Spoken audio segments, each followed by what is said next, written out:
Cooper. Jamie. What's with all the police trucks outside? The cameras everywhere, Jamie. I'm not supposed to tell. Something happening? Don't rat me out. I won't. You know the butcher? The freaking nut job that goes around just chopping people up? Well, the feds or whatever heard that he's gonna be here today. So they set up a trap for him. This whole concert, it's a trap. They're watching all the exits, checking everyone that leaves. There's no way to get out of here. Somebody help me! Dad. Dad. Dad. Dad. I'm sorry, Riley. What was that? Your daughter's never gonna forget this day.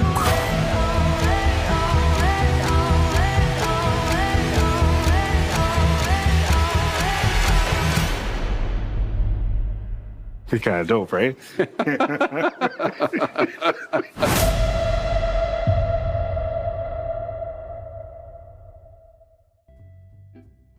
Hey, it's Jay. I'm back in for another one. And today I have with me... Captain Keith. What's good? What's good? No, not much, man. Just living the dream. Living the dream.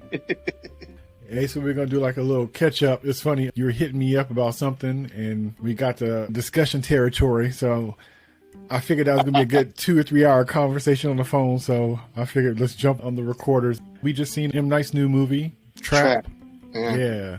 Josh Hartnett. Yeah. Which I haven't seen him in a while, man. I remember him back in the day. It was one of his first movies called The Faculty. Rodriguez directed it. Robert Rodriguez and Usher was in that one too. Exactly. Wasn't he? Exactly. Mm-hmm. Yeah. Yeah. Yeah. Usher was supposed to be like the That's football all. jock kind of guy. And Selma Hayek and all that. And the dude from Terminator 2, Robert Patrick. It was a whole bunch of stuff. Jon Stewart was in it. It was a whole bunch of folks. But I gotta go back and watch the movie because it's been so long ago. Yeah, I watched it a couple of days ago. It was a good I like rewatch. Robert Rodriguez. He's a good director. He is. He went to more of the child kind of kiddie kind of movies with the Spy Kids and stuff like that. And then he's also into like kind of doing stuff on the cheap. He's very prolific, but the quality kind of varies. But if you kind of know you're going into that B movie kind of thing and it's just going to be fun, and it's going to be the usual actors like Cheech Marin, Danny Trejo. Robert Rodriguez presents Danny Trejo, Steven Seagal, Michelle Rodriguez, Lindsay Lohan, introducing Don Johnson with Jessica Alba. Where have you been? You could have texted me. Machete don't text. And Robert De Niro. This cucaracha's got AK-47s and he's laying waste to everything that gets in his path. Machete sent me a text. He's coming after us. That Machete don't text. Machete improvises. Machete. You're going to see certain people throughout his movies and stuff. So long as you kind of know that's what you're getting into, they're fun. And then he'll come out and do something like Alita Battle Angel and be like, oh, okay, yeah, he got skills. So. Yeah, that's a good movie. There needs to be a sequel to that. There needs to be a Machete Part 3. Yeah. That's my boy, Danny Trejo. Shoot. Yeah. He finally getting his glory in that. Yeah, he's been around for a long time, too. It's always cool to see him. And he's old, too. I didn't realize he was as old as he was. Yeah. He's been around for a long time, man. He's played a thug in a lot of movies and TV shows, man. For sure. Him and Luis Guzman. Yeah. He's another one. Yeah. He's been around for a long time, too. Yeah. But that goes to show you that slow and steady can win the race. Yeah. And also, if you're a good character actor, it could go a long way if you have the right part. Yeah. So it's always kind of neat to see that. Right. Certain actors, you think, oh, you know, they do a great job and, you know, they'll never go away and they disappear. And then you got the people that's just slow and steady, always in the background, always got like a little bit part here and there. And next thing you know, they may not never get the lead title necessarily, unless you have somebody like Robert Rodriguez who sees them, or Quentin Tarantino. Like, he'll take somebody that's a character actor and put him on Front Street. But for the most part, these folks, even though they're not like title on the credit of the movie, you're going to see it for them. Or they'll make that movie brighter just because they're in it. Oh, yeah, man. That's how I feel about Christopher Walken. I can watch him in anything. Exactly. He plays himself, but I still love to watch him play himself. Yeah. If he wasn't so weird, he probably would have more starring roles, but he almost serves him better to kind of not be the star, but just kind of holding up the whole thing. And he got the Academy Award. We forget he got one. He don't even talk about it. Yeah. Yeah, he just puts in the work. That's how cool he is. Yeah. But M. Night, but Josh Hartnett's good. He was in a series on Showtime. I forget. Oh, I remember that what was it too. called? But it had Frankenstein in it. I forget what it was called. But it had my girl. Her name Ava Green was her name. She was in it too. Because they would use her for a while to just be that kind of quirky woman that kind of don't mind getting undressed. I think they were kind of copying off of American Horror Story a little bit. Oh, because the first season was different than the second, I think. Yeah. And they used the same actors for the second season, but it was different. Because I know he was in Oppenheimer recently, which I thought was pretty dope. I remember he was in 30 Days a Night, which was a vampire movie that took place in Alaska. I think I've seen it. Yeah, that was good. From back in the day. Yeah. Yeah, he pops up here and there. He still looks the same too. He hasn't really aged. Right. Penny Dreadful. Thank you. Yes. Okay. I never watched it, but I remember that title, and it looked interesting, but looked kind of heavy too. Yeah, that was good. That was the last thing I had seen him in recently. Well, he was good in that. Yep. He's in Sin City as well, and Black Hawk Down. Oh, those were great. I saw an interview with M. Night talking about Josh, and he was saying how they had a lot in common, and how they both had 3 daughters, and how they didn't live in Hollywood, and it was kind of on the offset of all that stuff, which kind of makes sense. Like, everybody's not for that world. And so, to me, it's kind of reassuring in a way when you find out folks, well, they're in it, but not of it. I guess that's the best way to put it, where that's their job, but it's not their life. And so they want some kind of form of normalcy by living somewhere else, not in the middle of all of Hollywood. That makes sense. Yeah. So what did you think of this movie when you saw the trailer? When I see M. Night Shyamalan trailers, I'm always skeptical. But, I mean, because I'm like, okay, either this is going to be good or it's not. But when I saw this trailer, I was excited because it was a different take on things. It was very unique and original with how, it's one thing to be catching a killer, but for the killer to be going to a pop concert with his daughter. Yeah. In an arena trying to get out. That was different. I mean, and then Josh Hartnett, he's the good looking heartthrob that women used to like back in the day. And I get all that. But there's definitely this darkness in him that I see, and I saw it in the trailer. I'm like, okay, it's like, I knew he was going to be good in this film. No matter what, I had a feeling. And then when I started watching the movie, I was like, oh yeah, he's really creepy in this. Yeah. I'm like, he's putting on the mask and the face for everybody. And I can see it, but nobody else does. I'm like, yeah, this is good. Yeah, so I really enjoyed his performance and how he played the character. Yeah, I liked the movie. It was fun. There were some holes in it here and there, but overall, I enjoyed it. I would buy it. M. Night did a great job, and his daughter co-starring in the movie, singing in the movie, and writing all the original music that you heard. I was so impressed. I really liked her performance, and I as an actress, and I liked her music. I want to get her album. Actually, I was very, very surprised that he allowed his daughter to do all that. But I see why, because she is good. Not just being his daughter, she's good. Yeah, I really enjoyed it. I like the twist, because there's always a twist. I guess I'm usually skeptical of his twist, but I wasn't of this one. But we can get into that later, because that's in the spoiler part. But yeah, but I enjoyed it. It was fun. It was cool. It was different. It was a nice drink of water. It was cool. Yeah, I enjoyed it as well. From the trailer, it made me kind of wonder what was going to be the twist, if it's going to even be one, because they kind of gave up front what the situation was with the lead character. But the concept was very interesting, with the dad taking his child to the concert and going for a bathroom break. You see he's checking his phone. Sometimes you might check a phone because you got like a pet or something, and you just want to make sure everything is cool at home and nothing's going down. He's checking a person tied up, in the basement kind of situation, and it's just like, okay, we're going here with that. And then he's kind of noticing that there's a lot of security here, and what's going to be the situation. So I thought it was a kind of neat premise, and kind of give you an idea of what to look forward to. And then also, like, it's going to be like a cat and mouse kind of thing. So how's this going to work? Taking place at a concert. So it was a neat concept that I was curious to see, how it's going to be played out, because it could go, many ways. And so even though sometimes I'd be wishing that the trailer doesn't tell you certain things, it's almost like if you didn't know certain things were going down, would you be interested to go see it? So I know it's like this, lesser of two evil kind of things. And so that got to be hard to, decide what to put in the trailers and what not to put in the trailers, or how to cut it in a way that gets people, interested enough to go, but not feeling like you saw the whole movie. And like you said, I think it showcased his daughter very well, which I thought was pretty neat. And we could talk more about that later. But I really did enjoy it. Somebody asked me what I thought about the movie and when I recommended it. It was hard for me because I don't know what people's expectations are. And sometimes that throws people off. Sometimes, you want a burger and, you might be served something different. And it depends on what you want. Sometimes people just have a taste for things. And he's known for these twists. He's known for this kind of vibe of his movies and stuff. So sometimes his movies could be hard for me to recommend to people because I don't know what they're going to think. I'm like, if I enjoyed the ride, that's all I needed. Some people are particular about the way that the ride went. And so it's one of those kind of things that's personal taste. But did I enjoy it? I enjoyed it. Was I expecting a lot? Not really, but I knew it was going to be something interesting and probably something I haven't seen before. So I was already ready for that journey when I bought the ticket and sat down to watch it. So I guess we could go into our spoiler discussion part of it, of Trap. I will say that this movie to me was like two different movies. The first part was one part. It was one type of movie, and the second part turned to something else.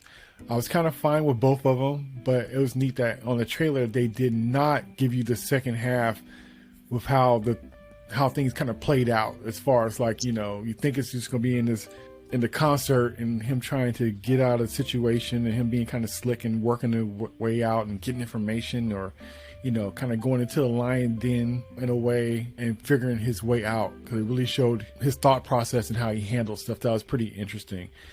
And just as much as he was trying to work his way out and around the police, he was trying to work his way out and around his daughter, who was there enjoying the concert. So it was kind of funny to see him, hey man, I'm trying to survive, and you're saying, hey daddy, watch this with me. It reminds me of even me working on something and the kids come by and be like, hey, they want your attention, but you're trying to handle some business. And even though you think what you're doing is important to them, their question, you paying attention, even if you're not playing the game, they want you to see them playing the game. They want all your attention. So just to see that situation, it kind of tickled me. And I go through the same thing, but I'm not trying to get away with murder and escape. I'm just trying to get some work done, but also give all my attention while the kids try and do their thing. I like kind of seeing that that tug of war between daddy duties and survival. He did a good job of it for the most part, but it's always like, you're acting a little weird, Dad. What's going on? Right. Like, when he saw the underground floor, I'm like, oh, that's cool. We should go down there. Like, dude, she's at a concert. She wants to stay right where she's at. Right. So, but then he lied about his daughter having, was it leukemia or cancer? Yeah. Mm-hmm. So she could get up the stage, so she can get backstage. I'm like, dude. But that was the only way out. Yeah, it was. I would recommend it. If you want a good thriller, this is good. Yeah. Are there some slight missteps? Sure. I was talking to Linda in the theater the other day, and she pointed it out to me. Like, letting him put the bike up, letting him hug his kid when he was leaving, all those things. But, they left it where there could be a sequel, which could be interesting. Yeah. If you wanted to do that. But overall, I like the tone. And I liked how they used social media. How when she locked herself in the bathroom, she had her friends on a live story find that guy. That goes to show you the power of social media. that's why people be tripping off of TikTok. Yeah, that's with it working in a good way. Because we also seen people, exactly, on live on TikTok, and people find them and killing them too. Yeah. So that's where it goes wrong the other way. People know where you are, and they come find you. So so it could be used either way. Mm-hmm. But it was cool. It was different. It was different enough. It got my attention. Yeah. So even though you could tell this was definitely a vehicle that M. Night did for his daughter to kind of showcase her music, which I thought was pretty neat. But it did lean heavy on the concert, more so than normal. Because usually in a situation like this, the music's in the backdrop, the performance is on the backdrop. One of those kind of things that you either pay attention to or you don't. This is definitely showcased. So you're almost like you're getting a concert movie, plus you're getting this other genre movie mixed in. I'm glad you mentioned that. I actually enjoyed that part because I did feel like I was at a real concert with his daughter and him. Right. And the reason why it didn't bother me, and I was kind of, even though I noticed it, and it didn't bother me, was the fact that the music was so good that it wasn't like irritating. Because sometimes in shows, they'll have somebody on there, and I usually see it with music, and I usually see it with comedians on a movie or a TV show, where somebody tells a bad joke and everybody's cracking up. And I'm thinking like, that person is not funny at all.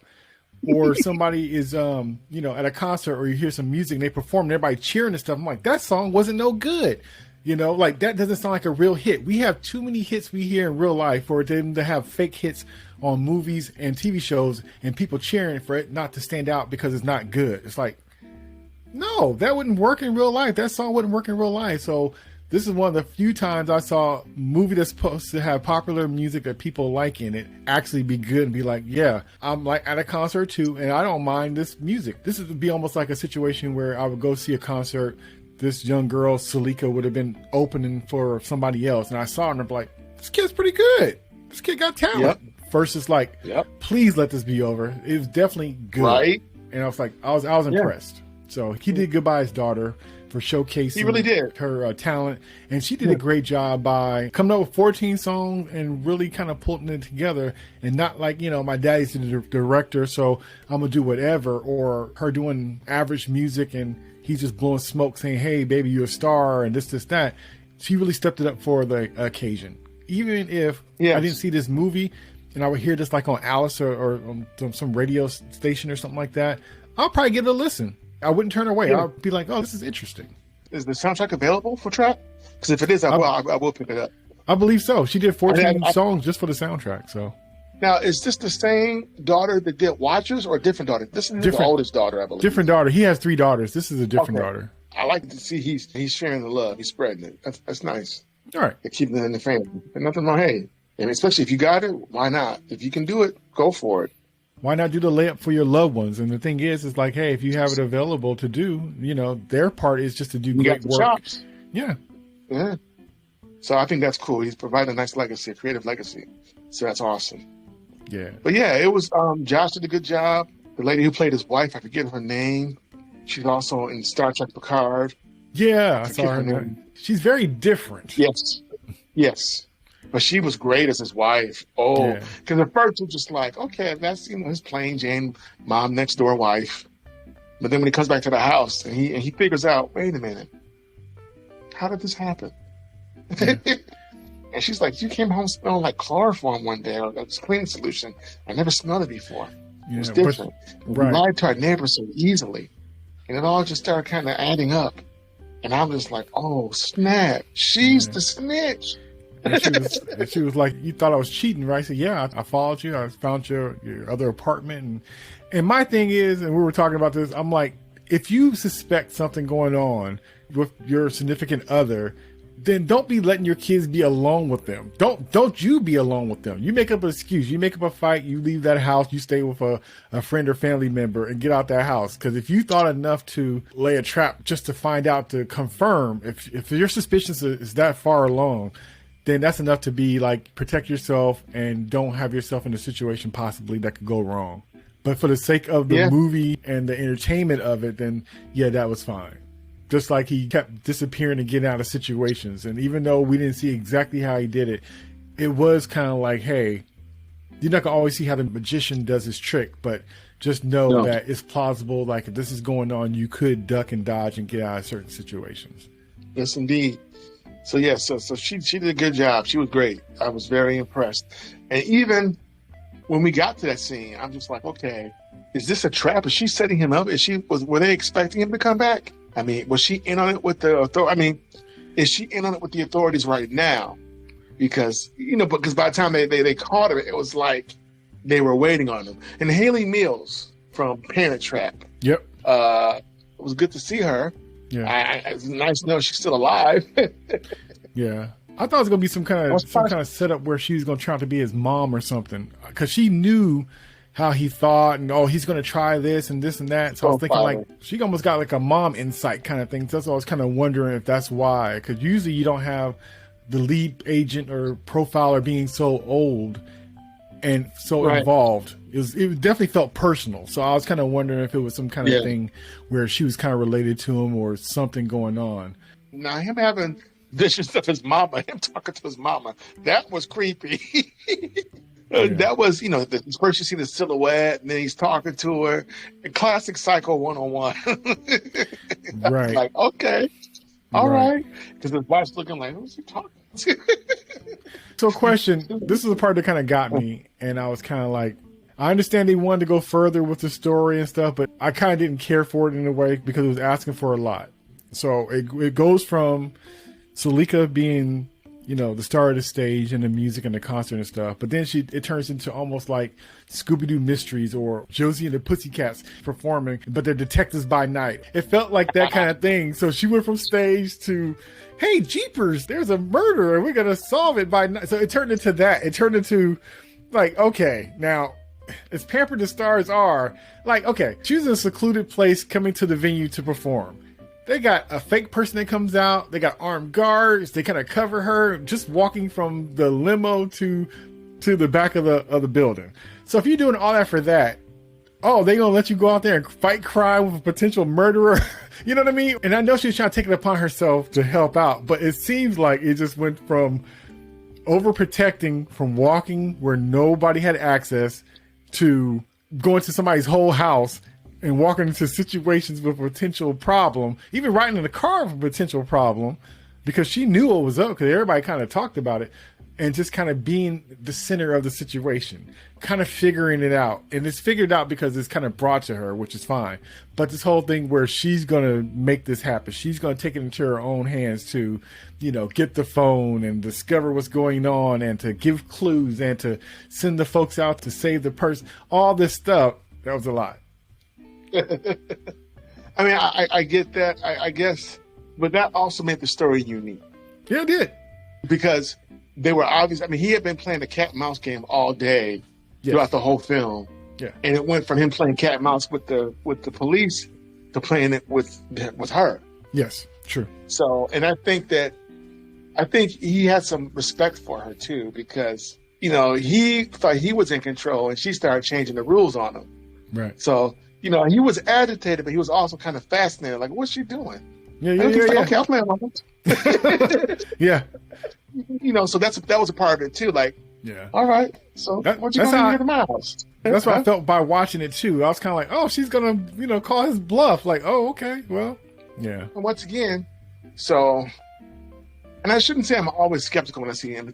Night Shyamalan movies, because The Servant was flawless. The Servant was perfect. It's a great series, and the movies of his that I like, I really like. It's like all or nothing, I guess, with me. But what I like about this movie, once again, is that it was different. It was a different take on that genre. From the thriller aspect of it, it was unique. It was very unique, and where it took place at, and the pacing of it, and where it went. All that was different. There were some traditional things, like the psycho talking to himself, seeing his dead mom. That's, you know, but even when he did that, it was still kind of creepy and cool, because, you know, you're looking to see that earlier in the film or in the backstory or when he's about to kill somebody. Now, you're seeing it now towards the end. Yeah. So, and at first, you know, it's silhouette, and then she starts talking. But and even with her, Zuleika, the star, she tries to talk to him like she's his mom. That was different. He called her on it, like, oh, okay. He's playing along with it, like, yeah, okay, I know what you're trying to do. Right. So M. Night did great with making this a very unique type of story. Yeah. A unique thriller. I'll give him credit for that.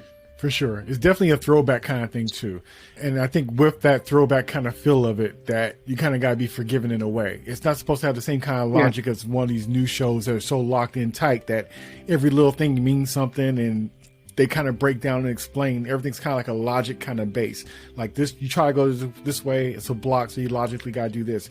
It's like, it gives you kind of that feel, but you got to give it some grace as far as some of the stuff that's happening, just for the fun factor. It's not supposed to be a procedural where every little thing is ticked and tied and everything completely makes sense. Some of it, you got to give it, like I said, that 90s grace of, you know, we're moving this along and just go for the journey of it. Yes. I think if you just kind of know it's for fun and this is just like a journey and let's just go through it. Mm-hmm. Definitely. Yeah. And when you mentioned the wife, so when the wife is there and the profiler is saying like, hey, do you want to, you know, we can put you in a safe house, you want to stay here. I think the wife might have thought that he would come back, but I don't think they were in on it together, because I don't think that the discussion between those two would have been different if they were both on the same page. Okay.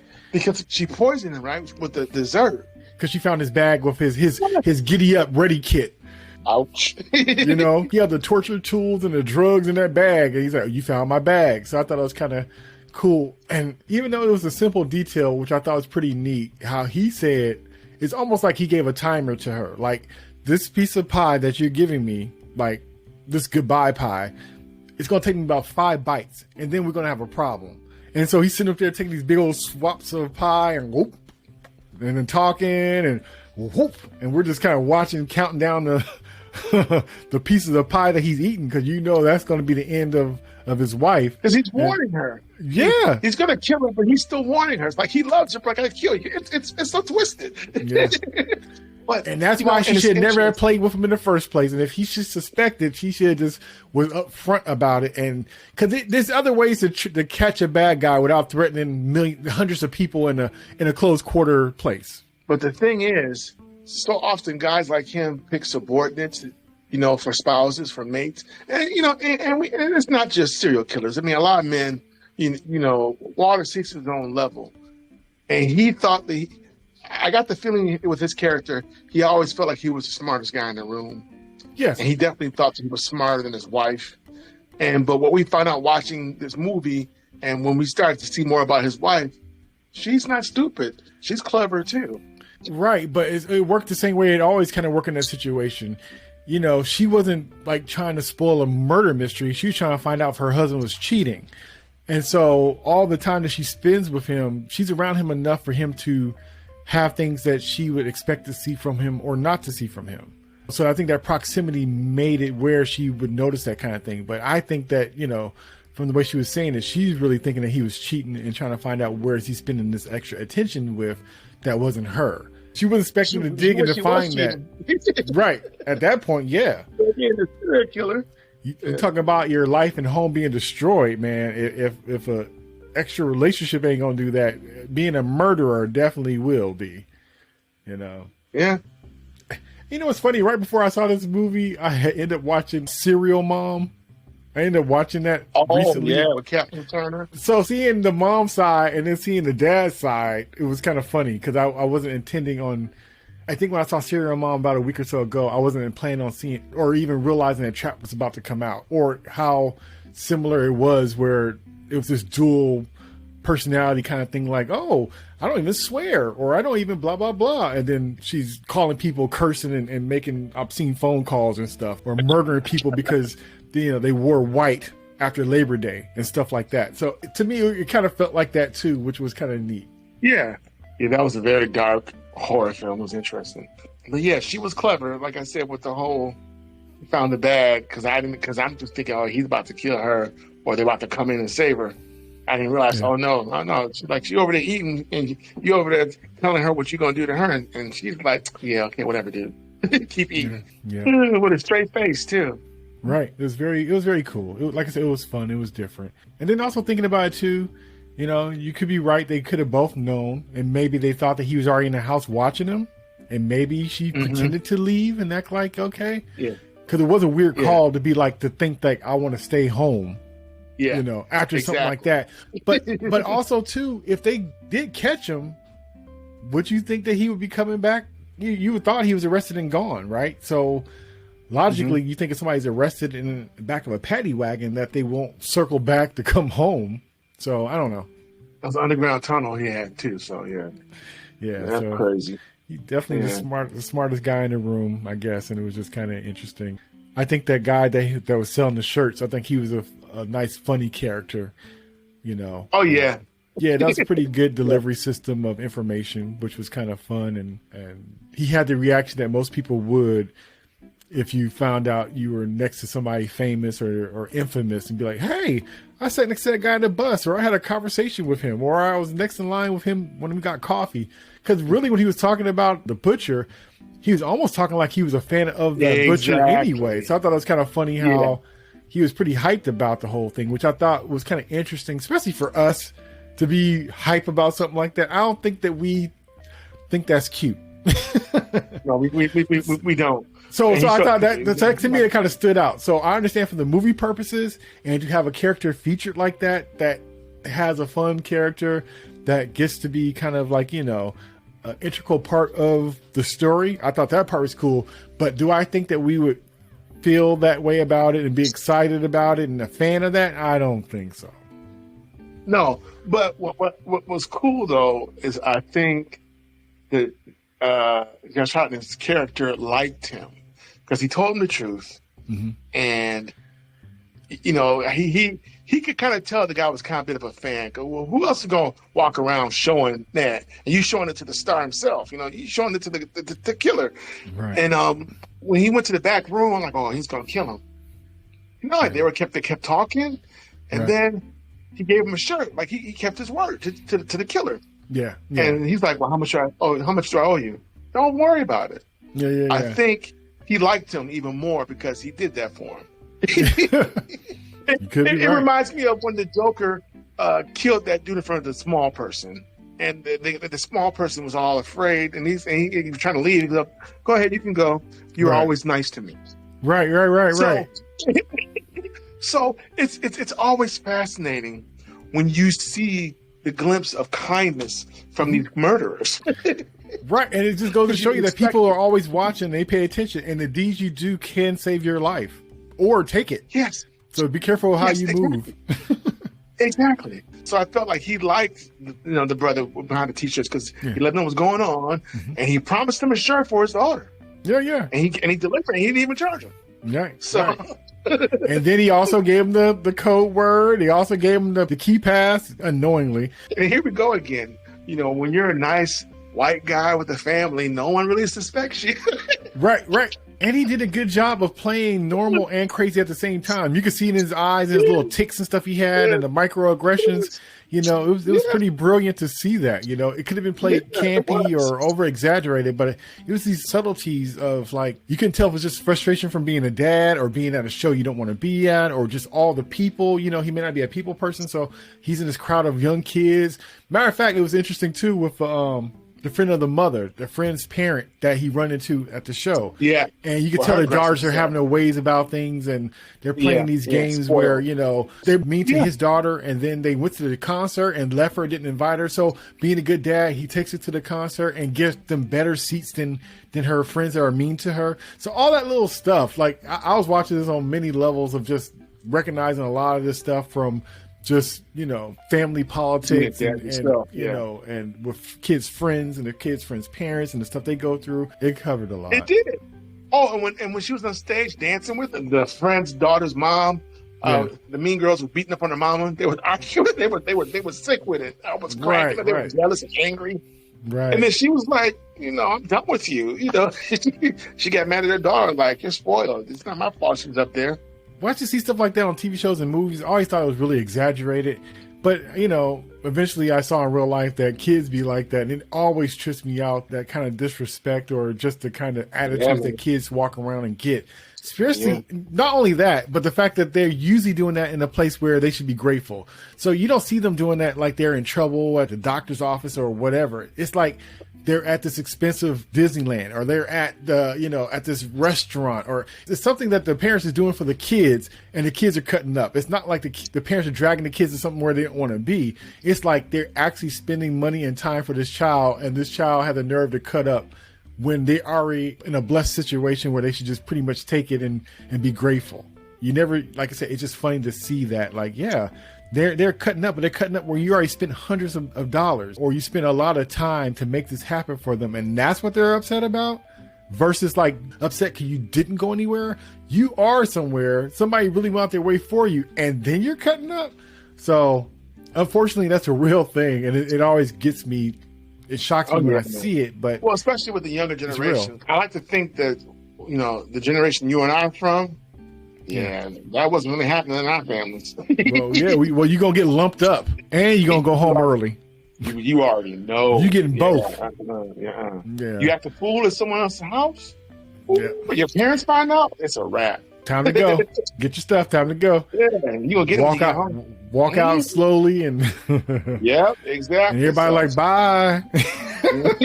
everybody slow waving. Your friends looking like, ooh. Exactly. So, but you're right. That's definitely something that happens these days. Yeah, I mean, you see it a lot in public places. So, but it was cool. Definitely recommend it. Yeah. I need to get it on Blu-ray, and I definitely will get the soundtrack. I'm gonna look for that today, actually. So definitely I definitely want to encourage people to watch this movie. I think it's good. M. Night's been on the roll, basically. I need to go back and rewatch Watchers again, too, actually. So, yeah. Because I did like it, and I like the twist in that, too. Yeah. So, I love that he's working with his daughters, and he's putting them in his work. I think that's really cool. I think that's great. So, I agree. And they're obviously talented ladies. So, yeah. I'm enjoying we'll see what's it next too. with him. Yeah, I'm looking forward to it. And I like the fact that you kind of know what you're going to get. And sometimes that could be a problem. And sometimes it could be great. This is one of my favorite ones. No. I think it was the tightest script. No. Like I said, it had some stuff, but was I entertained and had fun? Yes. Did I see something that I wouldn't see anywhere else? Yes. You know, and it's funny, I almost appreciated more of the father-daughter part than anything. Just the situation of just being a dad stuck where you probably want to be somewhere else. And usually it's not because somebody after you or you did something wrong. It's just like you would spend your time differently if it was up to you. You see a lot of parents at the baseball field, or a lot of parents at the dojo, or a lot of parents at the recital, that they have better things to do at 9 o'clock at night than to be out and about, other than relaxing, having a drink, and watching their favorite show. So it was cool. Oh, yeah. I think so, too. It was very cool. All right. So I guess we both dug it, and we both suggested. Yeah. Yes. Yeah. I'm glad that we got together to talk about this one. This was like one of those ones that could be like, but it was definitely worth discussing. Yeah, I agree. Definitely. All right. So that was Jay and Captain Keith. Until next time, peace. See you somewhere out in space. Mercury retrograde, baby. Ain't no joke.